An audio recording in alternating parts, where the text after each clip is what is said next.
Mas tem vários casos clássicos que ocorreram no litoral Tipo? paulista. Por exemplo, se a gente pegar a década de 50, teve o caso da explosão do OVNI em Ubatuba, na Praia das Toninhas. Como é que foi isso? Tinha uma praia, né? A Praia das Toninhas. Naquela época, em 57, em setembro, dia 7 de setembro, não tinha, assim, muita gente na praia. Porque descia alguns turistas tal, e moravam ali 6 famílias só de caiçaras naquela época. E em 1950, Setembro de 57. o acesso totalmente... era bem difícil, né? Bem difícil. Geralmente o pessoal alugava a casa, né, para os turistas virem e passar ali o final de semana, pescar. Como era um feriado, o pessoal estava ali. E aí o que aconteceu? Chegou um certo horário, eles viram um objeto parecendo uma bacia descendo.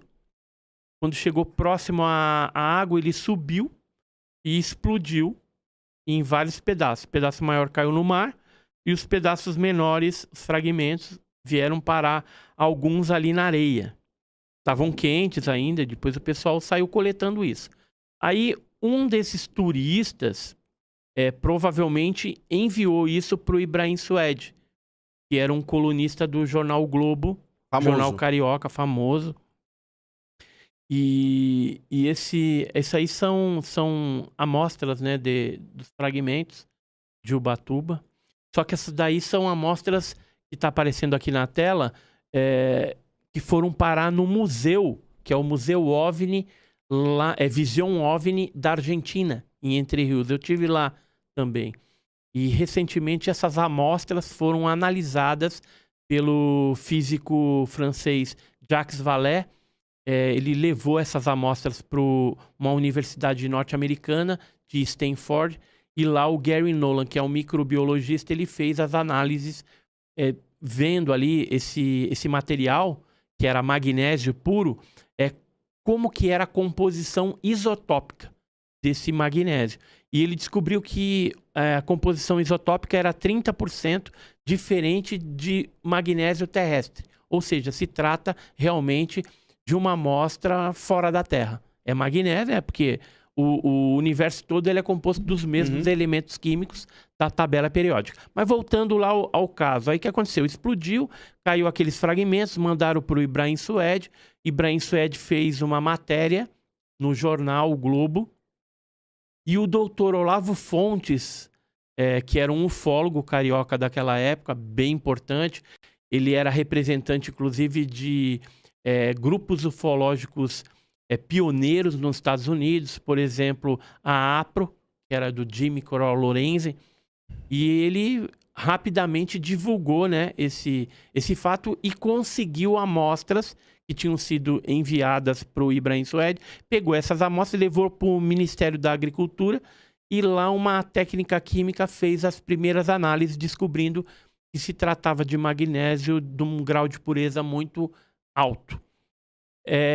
Depois disso, aí foi para os Estados Unidos, as empresas Dow, a Caltech, a NASA, Universidade da França, um monte de gente se interessou por esses fragmentos do disco voador que explodiu lá em Ubatuba.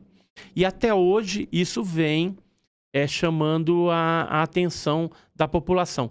Tanto é que tinha um pesquisador, cientista, né, da Universidade de Stanford também, chamado Peter Sturrock.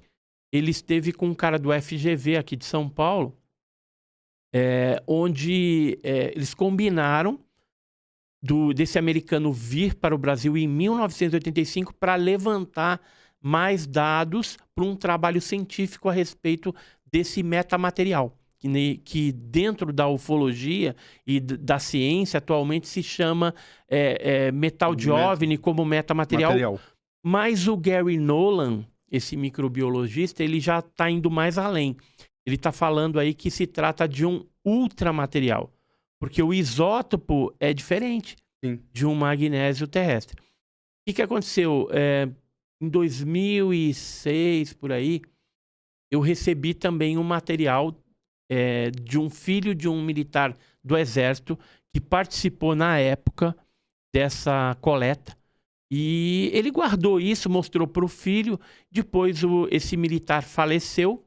E aí o filho viu que eu tinha feito um pedido junto à LAI, né? Lei de Liberdade de Informação, que é o SIC, Serviço de Informação Cidadão, pedindo informações para o governo e para os militares a respeito desse fato. Porque a gente tinha, ao longo dos anos, a gente coletou depoimentos de pessoas. Chegamos, por exemplo, tinha um pescador, que era o seu Virgílio, que ele viu o pedaço maior ser resgatado pela Marinha Brasileira, né? E mais um outro navio de bandeira estrangeira. Ele, pela simplicidade, né, desse pessoal caiçara, né, pescador, às vezes ele não sabe ele identificar se é americano, se é de algum outro país, mas provavelmente era americano. E aí tem várias testemunhas que relatam, né? Tem uma distorção também em relação à explosão, porque alguns viram o objeto já explodindo.